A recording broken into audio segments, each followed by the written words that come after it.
guys, it is Tuesday morning.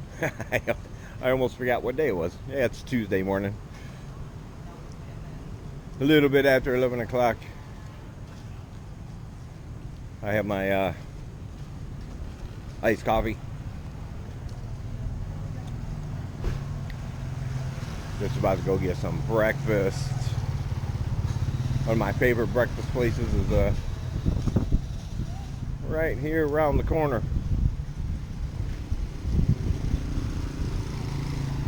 Amidst all the high-end places.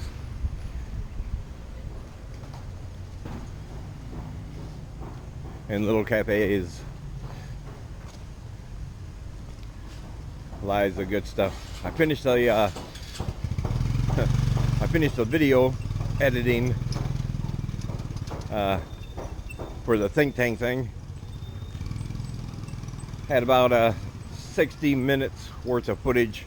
Broke it down into about a minute 18. Sent it to my buddy. He actually wrote back and said,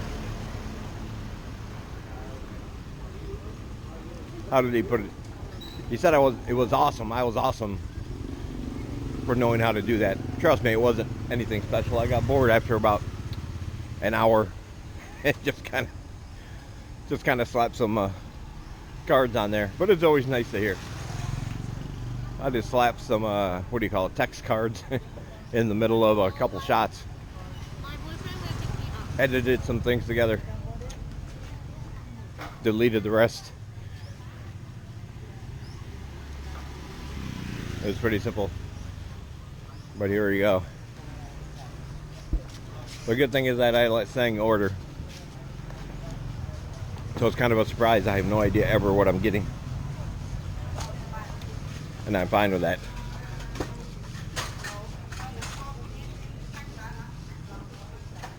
It's in this area right here. Right across from a medical laboratory. But don't let that scare you. It's alright.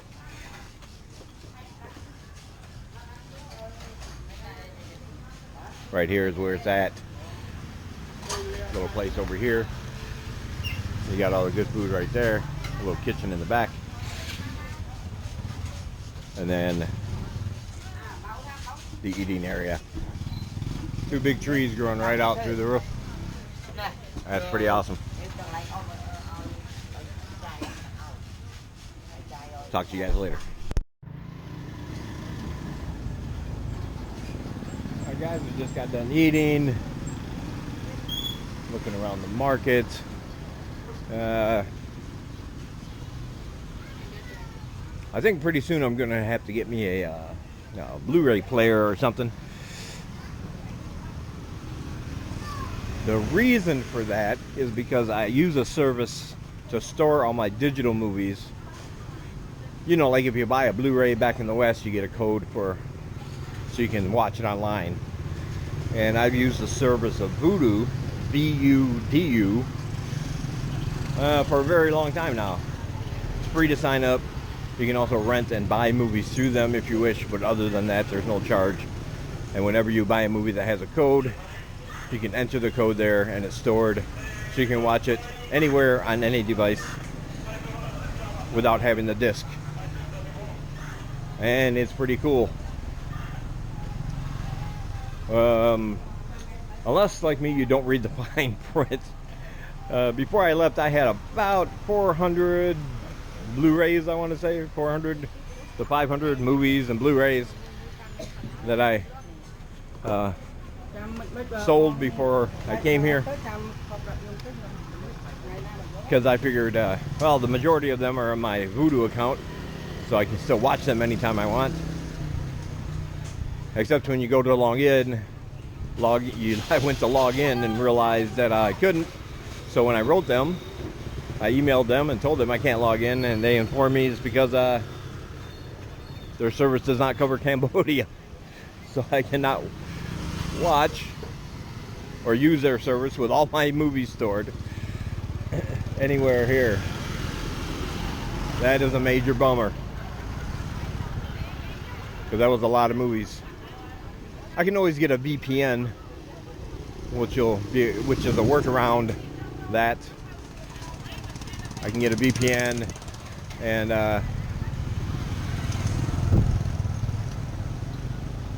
I guess what that does is make it look like a different ISP, so they can't detect my location. So I should be able to watch it. Luckily, Netflix still works. Hulu would still work. You know, Amazon Prime, if somebody has that, that would still work. Unfortunately, where I have all my movies, it does not work. Kind of a bummer.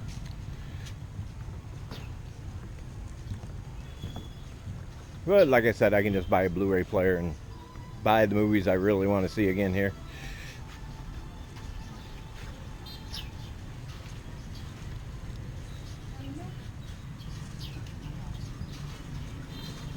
So that would be no big deal. The thing is, they didn't give any explanation as to like why it won't work over here.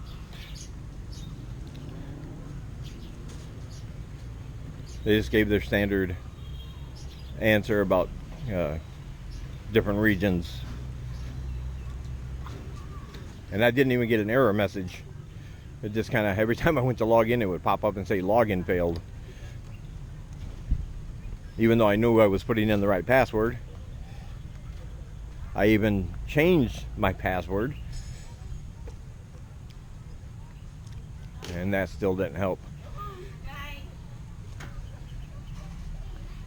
But that is why. No love from VUDU over here in Cambodia.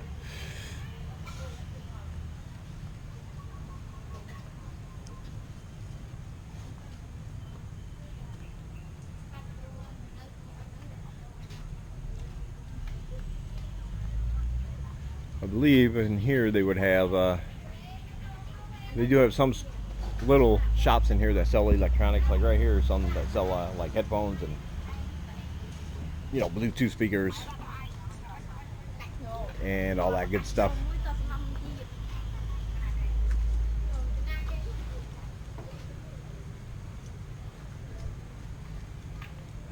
But I would suggest for your high-end stuff, like if you're gonna buy a TV or like me, a Blu-ray player or something like that, that you don't do it at the night market. You'd probably be better off just going to an electronics store at Lucky Mall or some other place that comes recommended.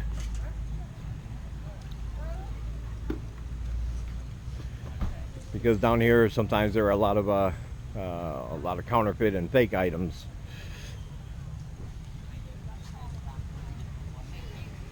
So you think you're getting a Sony, and you might just be getting a Sunny instead of a Sony. Or a Samsung instead of a Samsung. Something like that.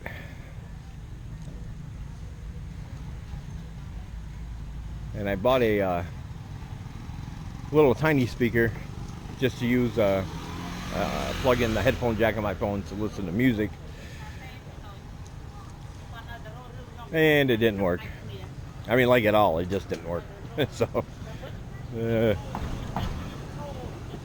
luckily that was only $5. Of course, it was at one of these stores down here, so there's no return policy. I just gotta accept it. All right, I'll talk to you guys later. It's Wednesday morning now. I had to charge my GoPro last night, so I didn't get a chance to get out for dinner and do anything, shoot anything.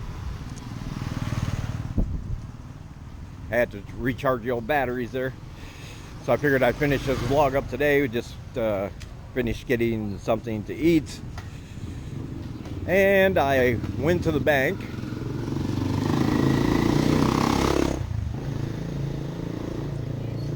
Unnecessary. Anyway, I went to the bank to exchange a $100 bill. So here's some money advice for people who may not know. Maybe you're thinking about coming over here. So take my advice here. If you have a $100 bill, you can spend it. You can use it. However, if you go to a store, like a supermarket or a bigger store of some kind,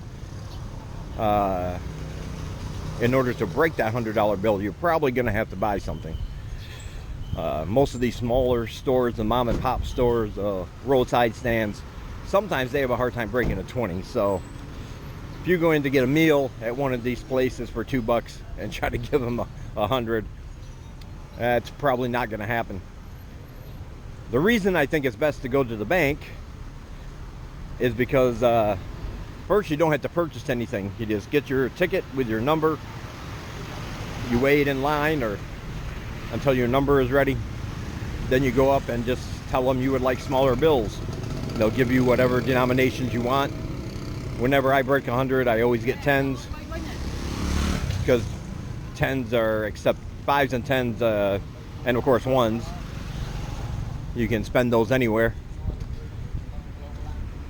So I always get 10s. The second reason is because you know the bills you're going to get are going to be legitimate. They're going to be usable.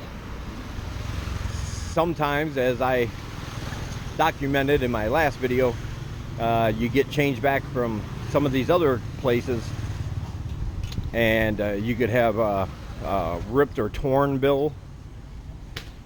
If you look past some of my videos, I explained in a couple how I had a $20 bill that had a rip in it and nobody would take it. It took me a couple weeks to finally find somebody that accepted it. Even the excuse me, even the money exchange place wouldn't take it. But that is your other option. If you have a bill that is not too badly torn or worn, or if it's outdated, anything that has the small faces, the smaller faces on the front of the bill, if you have anything like that, you don't happen to be near a bank, you can go to a money exchange place, and they would generally exchange it for you, but they will charge you a fee, anywhere from 5 to 10%, depending on where you go. If it's a $100 bill, they'll probably charge you $5. If it's a $10 bill, they'll probably charge you $1 or $2. So depending on the size of the denomination will determine how much of a fee they take. That's why I always say, if you can, just use a bank for all your money needs of that nature. They're reliable. They don't charge you a fee. And you don't have to buy anything just to change a bill. You don't have to buy something you normally you wouldn't have bought, which is a waste of money just to get change. And I'll emphasize this again also. If you're going to use an ATM here, my suggestion, and you can follow it or not, but if you're coming here, you want to use an ATM to get money out, my suggestion is to do it at a time and a day that the banks are open. And the reason for that is simple. There have been instances where people have lost their debit card or their credit card inside the ATM machine. Perhaps it was rejected for some reason. Perhaps the machine just glitched and wouldn't give them back their card. For whatever reason, if the bank is open, if that happens to you, generally half hour, an hour, you can call them. Somebody will come out, open up the ATM, give you your card back. If, however, the bank is not open and you happen to have that happen, then you'll have to wait until the next day when it is open. So if you go in on a Friday night, you want to go out and party, it's 10 o'clock at night, put your card in, and the machine eats your card or keeps your card, or there's some kind of error, well, you are going to have to wait till Monday or the next available day that the bank is open. So I always, when I get money, I always do it on a day and during the time that the banks are open. I will say though, I've never ever had an issue getting money out of the ATM. I've always gotten the right amount. I've never had my card, anything happen to my card. But like I said, there have been instances where that has happened to other travelers and expats.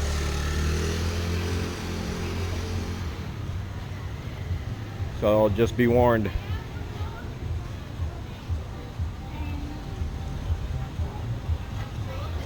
Of course, that's not to say every time the bank closes, the ATMs are automatically going to start eating cards. I'm not saying that. What I am saying is just I prefer to do it when the banks are open, just in case.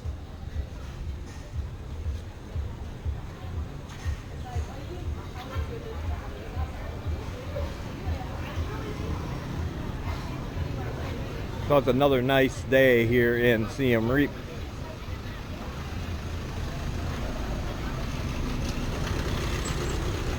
There's a lot of talk about in the expat community about getting those work permits for 2018. I guess as of the beginning of April, they're going to start cracking down on people who are working here without a work permit.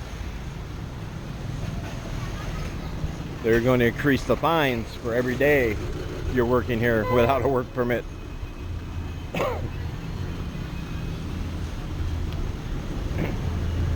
So save yourself the time and hassle. No thank you. I need to walk, man. Look at this. Look at that. So it's best to get your work permit done. And it takes about 30 days to get it, so if you don't have it by now, you're really going to be stretching it.